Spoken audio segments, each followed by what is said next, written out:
Olá pessoal, tudo bem? Aqui é o Emílio, som do Alencar Advocacia. Bom, estou gravando esse vídeo para falar algumas notícias aí sobre a Lei 14.181, mais uma vez, sobre uma decisão que chamou a atenção para mim no caso do cartão de crédito consignado. Eu tenho muito tempo que eu não gravo, né, sobre cartão de crédito consignado. Depois eu vou gravar um vídeo específico sobre isso, sobre as novas decisões judiciais que tratam sobre o cartão de crédito consignado. E também sobre uma informação de um advogado de Minas Gerais, de Sete Lagoas, o nome dele é João Teixeira. Ele me procurou no meu Instagram, Alencar Advocacia, relatando a mesma dificuldade, tá? A mesma dificuldade que eu também venho sofrendo aqui em Brasília, com juízes que não, na minha opinião, eles não sabem criar o plano de pagamento. Além de não saber criar o plano de pagamento, muitos não querem aplicar a lei do superendividamento, tá? Isso tem acontecido demais aqui em Brasília e eu achava que era algo mais local, mas não. Pelo visto, também em Minas Gerais tem passado por essa mesma dificuldade, tá? E isso de fato acontece sempre que existe uma lei nova, pessoal.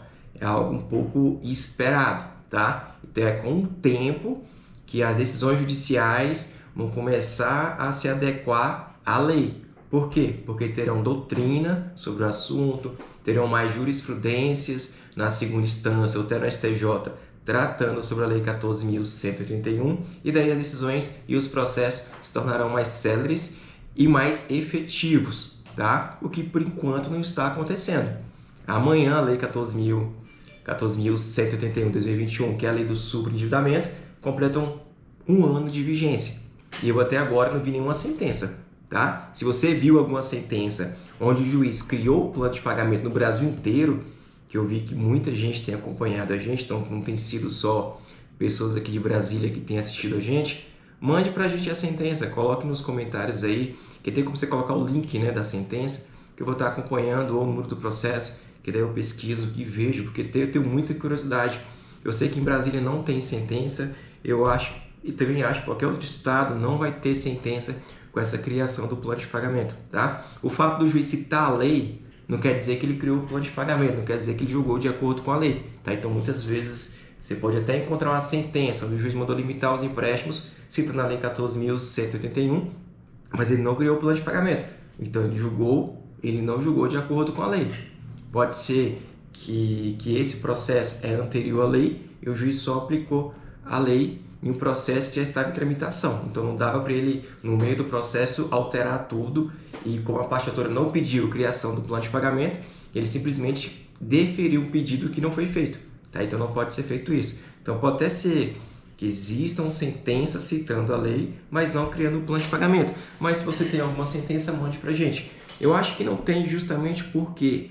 Porque a Justiça do DF ela é a mais célere do Brasil inteiro. Tá? Então, se em Brasília não tem sentença criando o plano de pagamento, eu também acredito que nenhum outro estado vai ter essa sentença criando o plano de pagamento. Não tem, não deu tempo, tá? Porque Brasília os processos tramitam com a celeridade que nem se compara com outros estados, tá? Por mais que aqui vai demorar aí pelo menos um ano. Então, amanhã completa o ano da vigência da lei. Eu, por exemplo, ingressei com a ação no mesmo dia que a lei entrou em vigência. Então, eu tenho uma ação do dia 2 de julho, tá? E não saiu sentença, tá ok? Então, assim, por outro lado, tenho muitos processos, centenas de processos, que estão caminhando de acordo com a lei, tá? Tenho, por exemplo, saiu uma decisão de um perito essa semana.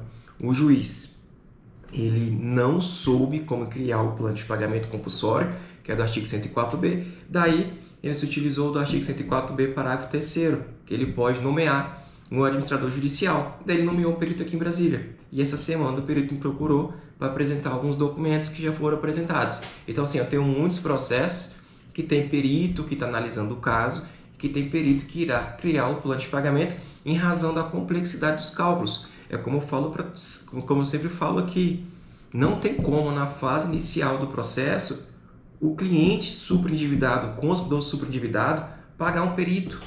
E o advogado, ele não tem essa capacidade técnica de criar o plano de pagamento com todos esses encargos, com a capitalização mensal dos juros, com a comissão de permanência acumulada com outros encargos. Esses contratos em si desses bancos não é apenas colocar a parcela e reduzir a parcela, não é simplesmente isso. Se for aplicar de acordo com a lei, no 104B, você tem que colocar tudo que está no contrato. Então, as mesmas taxas de juros, as mesmas cláusulas contratuais que tratam sobre capitalização de juros. Então, assim, não é um cálculo simples. Então, é por isso que não cabe ao advogado criar esse plano de pagamento compulsório, que é a segunda etapa do processo, com esse detalhamento todo, porque não temos essa capacidade técnica, pessoal. O advogado cuida da parte jurídica, são as leis, é a doutrina. Cálculo quem faz é um perito, ou pode ser um contador, pode ser um economista, pode ser qualquer pessoa que trabalhe nessa área específica para a criação de plano de pagamento. O juiz pode tanto nomear um perito contábil para poder fazer esses cálculos, como pode nomear também um administrador. No caso do administrador, ele tem nomeado geralmente peritos que já trabalham com recuperação judicial de empresas, por exemplo. Então, tem dado certo até agora. Juízes que têm caminhado nesse sentido, tá? Então, no início do processo, dificilmente a parte autora vai conseguir apresentar um plano tão completo, tá? Primeiro, porque não é obrigação nossa do consumidor da parte autora apresentar esse plano. E segundo, porque é um cálculo muito complexo, tá bom? Então, sobre isso, tem muita gente também que comenta, que escreve nos comentários. Ah, não, mas contrata um perito para poder criar esse plano de pagamento no início do processo. Gente, pelo menos a gente aqui da Alencar Advocacia recebe clientes que não tem salário, não tem nada, zero, tá? E principalmente só hoje recebi 4 pessoas aqui no escritório sem salário, zero, há 3 meses, outras 6 meses. Então, assim, pessoas com zero salário. E daí, como é que faz? A pessoa mal tem condições de pagar o advogado que está contratando. Como ela não vai pagar um perito para poder fazer uns cálculos? Que provavelmente serão impugnados pelos credores e terá que ser nomeado um novo perito. Entendeu? Então, assim, não tem lógica, não tem sentido o consumidor superendividado, porque para ingressar com essa ação tem que estar superendividado. Então, se você consegue pagar um perito, já tem alguma coisa errada. Entendeu? Está indo contrário à lei. Então, até o juiz ou até o banco poderia alegar isso. Não, se ele está conseguindo pagar um perito, além do advogado, então ele tem condições de pagar as suas dívidas com os bancos, os seus empréstimos, as suas demais dívidas de consumo, tá? Então ele tem condições. Então não tem nem sentido esse tipo de argumento. Claro que quem tem condições e quer pagar, paga, já assim, ajuda bastante nos processos. Mas até as pesquisas que eu tenho feito, as pessoas que têm realmente apresentado esses planos, que tem pago a pessoa para fazer isso, não é um plano completo, não. É o plano que o advogado já faz, entendeu? Então, não é nem isso aí que a lei pede, tá bom? Porque os planos que eu vi é simplesmente pegar a dívida e dividir por 60. Mas não é isso. Não é nem isso que diz a lei. Você pode até fazer isso aí na 104A, tá? Apresentar o plano lá de pagamento, pegando a dívida toda do consumidor, passando em 60 meses. Mas quando o juiz for criar o plano de pagamento compulsório, tem que levar em consideração todos os detalhes do contrato, porque você não está mudando cláusulas contratuais, você está readequando a dívida desse consumidor no prazo de 60 meses e que seja reservado um mínimo ali para ele poder pagar suas despesas essenciais, tá bom? Então não é tão simples assim. E sobre esse advogado de Minas, ele me falou que tem acontecido a mesma coisa. Os juízes lá têm sido até um pouquinho pior. Eu já vi decisões aqui em Brasília, na Justiça Federal. Na Justiça Federal tem juiz que manda desmembrar o processo, que não tem sentido. E também está acontecendo isso lá em Minas Gerais. O advogado comentou que tem acontecido 2 situações. O juiz manda desmembrar o processo. Olha, ingressa com ação individual contra cada credor. Ué, está indo contrário à lei. O artigo 104A é muito claro. Chamar todos os credores. E daí o juiz manda desmembrar o processo. Entendeu? Não tem lógica. E como vai ser criado o plano de pagamento, onde o juiz manda descontar, às vezes, R$1.000, outro manda descontar R$2.000, outro manda descontar R$5.000, e o cliente fica sem... Acabou descarregando a câmera, pessoal, eu tive que mudar de posição aqui, e deixei próximo aqui da tomada a câmera, tá? Então é isso, realmente pelo visto, tem vários juízes realmente julgando de forma contrária à lei 14.181. A lei é muito clara, tem que chamar todos os credores. Então, como pode o juiz determinar que cada processo seja juizado contra cada credor? Não tem sentido isso. A lei manda chamar todos os credores. Artigo 104A é muito claro. que todos os credores têm que participar do processo para a criação do plano de pagamento, tá bom? Então, é muito clara essa informação. Outro ponto que ele me levantou, que também tem acontecido aqui, é onde o juiz pede que a parte autora apresente todos os contratos, tá? Tudo bem, mas tem casos, pessoal, que o banco dificulta a entrega do contrato, justamente por imaginar que esse cliente vai ingressar com a ação contra eles. Então, o banco dificulta a entrega desses contratos, tá? Então, é simplesmente o juiz. Ele pode aplicar o artigo 104b, no momento que for instaurar o processo por superendividamento, no seu parágrafo 2º, onde o banco tem que apresentar os documentos. Ora, se você está discutindo no processo a repactação dos contratos, que documentos são esses que o credor tem que apresentar? No mínimo é o contrato. O contrato está sendo discutido, tá? Então, a própria legislação, a própria Lei 14.181 estabelece que é obrigação do credor, do réu, apresentar os contratos em juízo. Fora isso, o artigo 6º, inciso 8º do CDC, que é um artigo antigo, o CDC antes da atualização, já estabelece que é direito do consumidor a inversão do ônus da prova. Então, o credor, o réu, o fornecedor de crédito, tem que apresentar os contratos no processo, tá? Então, não é uma obrigação apenas exclusiva da parte autora. Era bom, se ela conseguir todos os contratos no começo do processo, perfeito, entregue para o seu advogado, que ele vai ingressar com a ação pedindo a criação do plano de pagamento. Mas, infelizmente, nem todo mundo consegue esses contratos. E isso não pode ser motivo suficiente para o juiz indeferir, igual aconteceu essa semana que eu falei para vocês, o juiz indeferir o procedimento previsto no 104A e 104B, por entender que o banco, de 6 réus, os 8 réus, não me recordo agora, apenas um dos réus não apresentou 2 dos 10 contratos que já tinha sido apresentado. Entendeu? Então, assim, não tem lógica esse tipo de fundamento, tá bom? Então, isso também tem acontecido lá. Agora, sobre cartão de crédito consignado. O que tem acontecido, pessoal? Saiu uma sentença essa semana. Eu não vou trazer toda a explicação sobre cartão de crédito consignado. Já tem alguns vídeos meus tratando sobre isso. Só que o vídeo é muito antigo. Acho que é 2018, tem outro 2020, 2021. Mas depois eu trato sobre isso, tá? Mas o que eu achei interessante foi uma sentença essa semana, tá? Onde o juiz ele julgou improcedente a ação do cartão de crédito consignado, não me recordo qual era o banco agora, entendendo o quê? Veja só que o fundamento também ele se mostra um pouco contraditório, tá? E até contrário à lei também, mas não a lei 14.181, isso aqui é outro assunto. O juiz entendeu, se vocês sabem o que é o cartão de crédito consignado, vou explicar de forma breve para vocês. Em 2016, depois que foi aprovada aí 5% de margem para cartão de crédito consignado para servidor público, os bancos começaram a oferecer cartão de crédito consignado para servidor. Só que eles não informaram qual era a pegadinha desse contrato. Qual é a pegadinha? Vou descontar só o mínimo na sua folha de pagamento, que corresponde a 5% da sua remuneração líquida. O que aconteceu? Esses clientes que contrataram esse cartão de crédito consignado vêm pagando a dívida desde 2016. Então, um exemplo, a pessoa pegou em 2016 10 mil reais, já pagou, em muitos casos, já pagou 30 mil reais e entra em contato com o banco, quanto é que está devendo? Está devendo 15 mil reais. Aí você fica assim, não tem lógica, eu já paguei 30, como eu estou devendo 15, eu só peguei 10. Aí o banco explica, olha, o valor que você está pagando, você não está pagando a sua dívida, você está pagando só o juros do contrato. Por isso a dívida vai aumentando mês a mês, tá?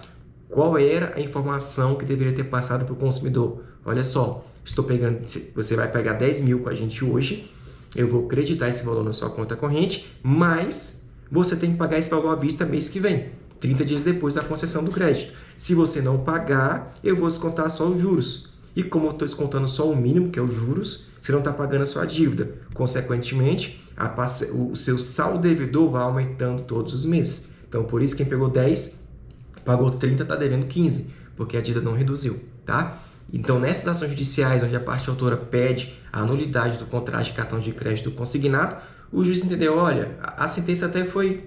Qualquer pessoa que lê consegue entender, que ela falou de uma forma bem simples, nem usou muito juridiquês, tá? Ela falou o seguinte, olha, era obrigação do consumidor, no momento da oferta do crédito, no momento da contratação do serviço, questionar ao fornecedor do crédito do banco qual seria o prazo de pagamento, porque não tem prazo, pessoal, é infinita, a dívida é infinita, tá? Qual seria o prazo de pagamento, tá? Então, o juiz entendeu que era obrigação do consumidor questionar ao banco qual seria o prazo.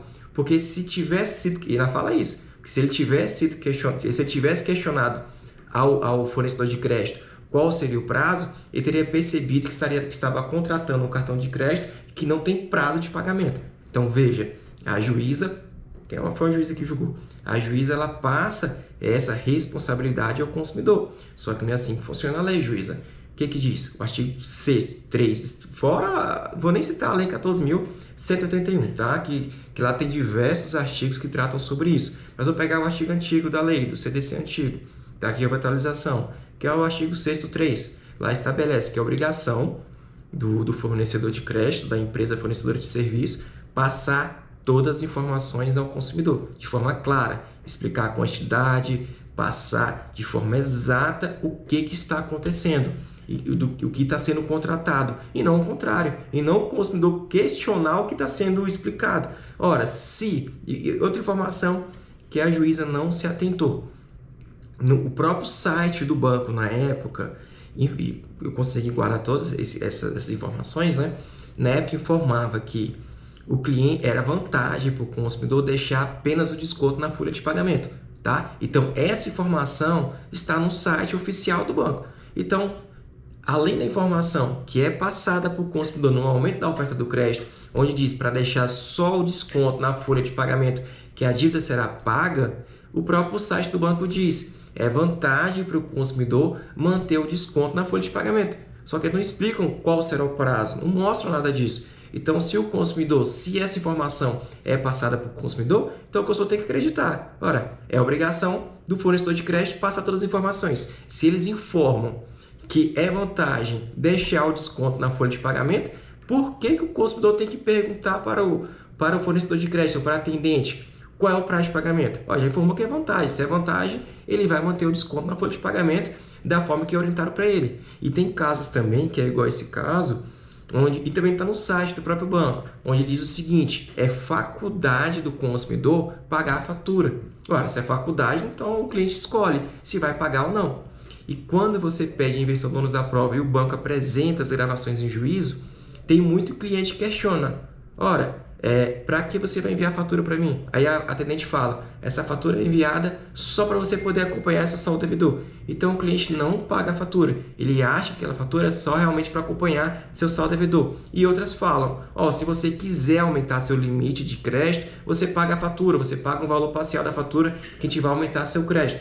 Então eles não explicam de forma como deve ser explicado, que tem que ser paga a fatura integral e não deixar o desconto na folha de pagamento. Então a juíza, ela passa essa responsabilidade ao consumidor, como se ele tivesse a única obrigação de questionar todo o contrato.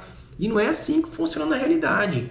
A juíza esqueceu que no momento da oferta de crédito, muitas informações são omitidas. Justamente por quê? Porque quem está te vendendo o serviço, ele quer omitir o máximo de informação, não quer te passar as partes negativas para você poder contratar aquele crédito. Por isso, muitas vezes, as letras são pequenininhas. Você não consegue nem perceber o que está contratando. Então, você contrata aquele serviço confiando nas palavras daquela atendente, seja por telefone, ou seja um atendimento presencial, onde diz para você, é vantagem pagar apenas o desconto na folha de pagamento, não precisa pagar a fatura, o pagamento da fatura é facultativo. E quando você acessa o site do banco, diz a mesma coisa, tá? Então não é só o contrato, o juiz não tem que julgar esse tipo de processo de cartão de crédito consignado analisando apenas o contrato. Não, ele tem que analisar todo o contexto. Como se deu a contratação? Foi por telefone? Então que o banco apresente as gravações de juízo. Veja além do contrato o site do banco que é apresentado no processo. Lá no site diz que é desconto, que é vantagem para o consumidor manter o desconto na folha de pagamento. E no contrato, claro, no contrato o banco coloca desconto do mínimo. Mas o próprio contrato também o banco não fala nada, que é a obrigação do consumidor pagar a fatura à vista no mês subsequente.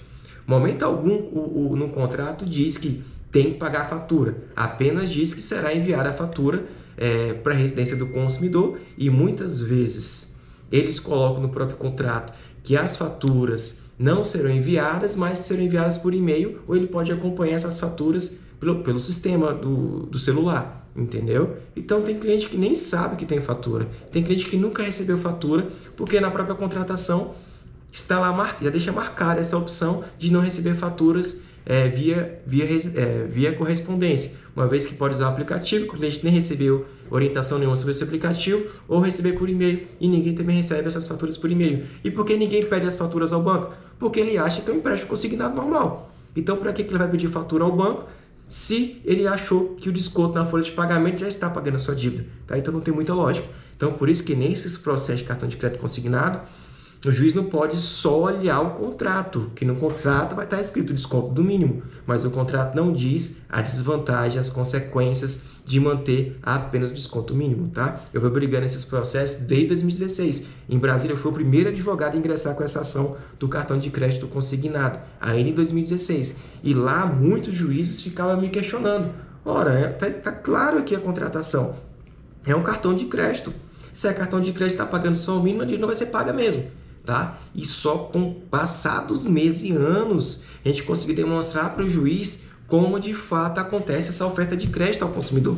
E lá eu consegui demonstrar que o banco diz que é vantagem deixar o desconto mínimo na folha de pagamento, que o banco não esclarece o consumidor sobre a forma de pagamento do cartão de crédito consignado, não deixa claro que ele tem que pagar o valor à vista no mês subsequente, que todo mundo acha que é um empréstimo consignado. Então começou a ter essa mudança de entendimento no fórum. E mais recentemente, agora 2021, 2022 ainda, saiu uma recomendação do Bacen, recomendando que os bancos esclareçam melhor os consumidores que estão contratando esse cartão de crédito consignado. Só que a informação que veio tarde demais. Ora, o pessoal contratou o serviço em 2016, né? Até 2022. Já são praticamente aí 6 anos pagando, 6 anos? 4 mais 2, 6. 6 anos pagando esse empréstimo ao banco de uma dívida que não está reduzindo. Então essa informação veio tarde demais. Fora isso, a Senacom também recomendou que os bancos esclareçam melhor os consumidores sobre a oferta desse cartão de crédito consignado,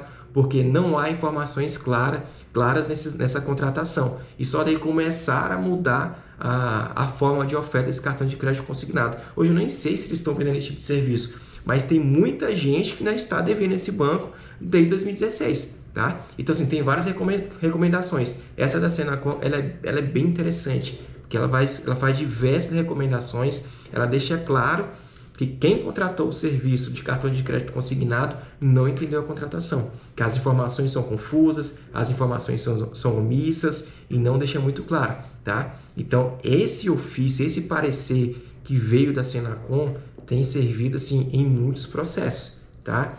A gente mesmo tem apresentado todos os processos, demonstrando que já há um parecer contrário da Senacom ao cartão de crédito consignado, tá bom? Então, nesse caso, a juiz entendeu que não, está muito clara a contratação, está escrito o mínimo, então está correto o desconto na folha de pagamento e vai ser eterno.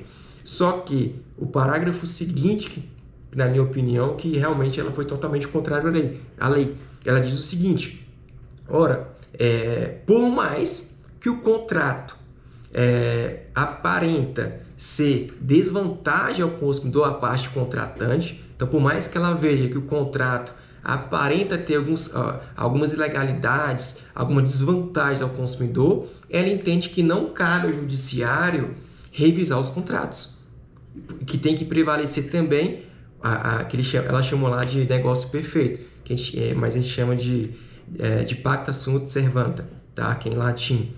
Se você fez um contrato, você tem que cumprir aquele contrato, tá? Então ela coloca o princípio da autonomia da vontade em caráter absoluto. Isso não existe mais desde 1988, tá? Quando entrou em vigência a nossa Constituição de 1988, acabou isso de autonomia da vontade em seu caráter absoluto.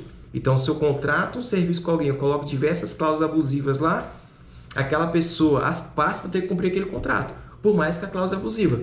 Tá? Antigamente era assim, antes de 88, mas depois de 88 não, excelência. Depois de 88 mudou tudo, tá? Então, todos os contratos têm que ser analisados se há boa-fé, tá? Que é o artigo 422 do Código Civil. Então, todos os contratos têm que verificar sobre boa-fé naquela oferta daquele serviço, naquela contratação. Então, tem que verificar isso aí. Outra coisa, tem que verificar se está respeitando a dignidade da pessoa humana. Então, os contratos eles podem ser revistos quando há clara violação, por exemplo, da dignidade da pessoa humana, quando não está prevista ali a demonstração da boa-fé naquela contratação, quando há cláusulas abusivas.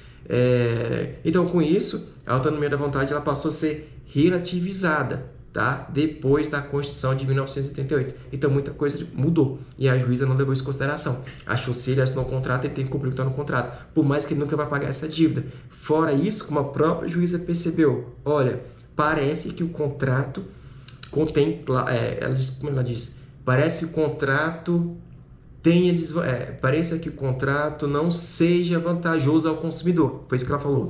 Porém, não cabe ao judiciário fazer essa intervenção. Então, fora essa questão que eu falei, que cabe sim a intervenção do judiciário, porque não existe mais essa questão da autonomia da vontade de seu caráter absoluto, tem também o artigo 51 do CDC, que é o básico. O que o artigo 51 do CDC fala? Lá não vou lembrar o inciso agora, acho que é o 4º, talvez.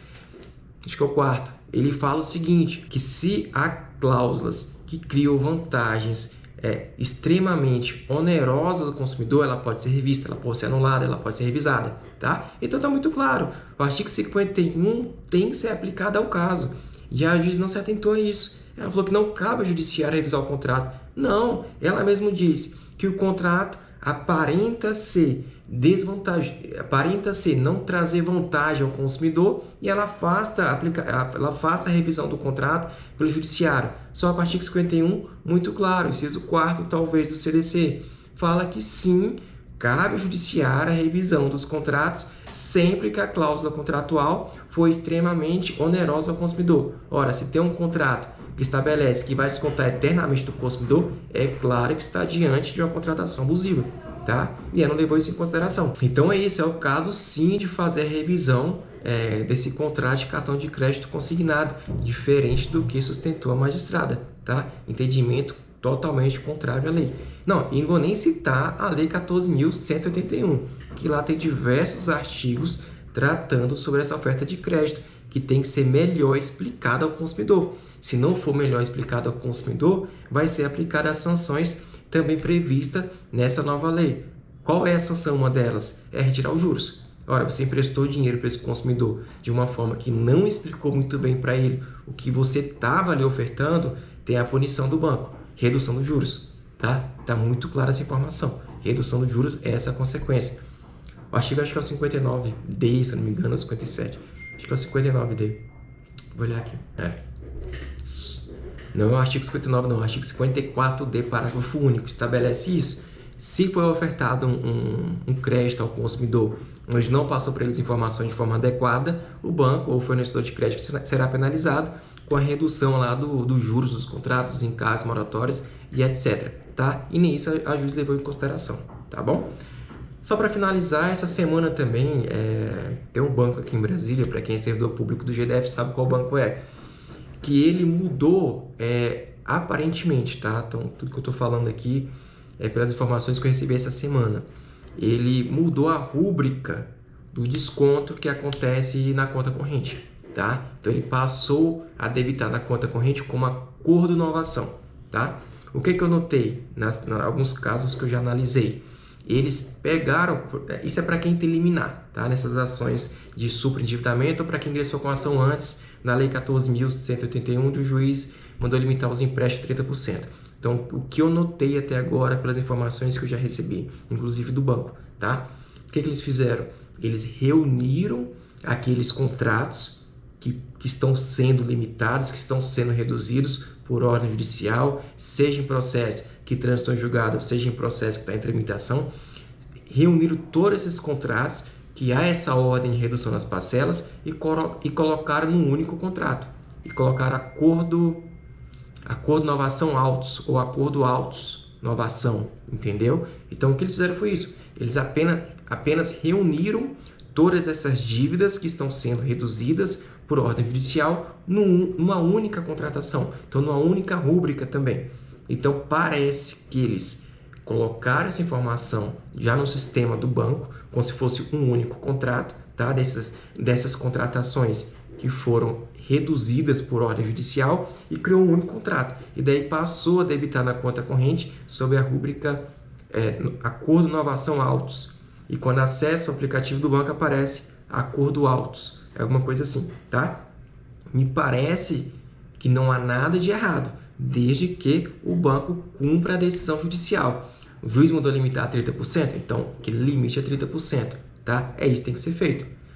Para os clientes antigos, isso tem que acontecer. Para os clientes atuais também, que o juiz mandou limitar os empréstimos 30%, também tem que cumprir a decisão judicial. Ao final do processo, e se o juiz julgar procedente o seu processo, se o juiz criar o plano de pagamento de acordo com a lei, de acordo com o artigo 104A, de acordo com o artigo 104B, criação de plano de pagamento com prazo máximo de 60 meses, reservando um mínimo existencial, isso aí vai ter que ser alterado no sistema, tá? Então, ao final do processo, para quem tem ação em tramitação, não para quem o processo já acabou, ou não para aquelas pessoas que ingressaram com a ação antes da Lei 14.181. Então, para quem ingressou com a ação com base na Lei 14.181, que pede a criação do plano de pagamento, se o juiz julgar procedente o seu processo, o juiz vai criar um plano de pagamento. Então, todas essas informações que constam no sistema do banco terão que ser alteradas para se adequar à ordem judicial.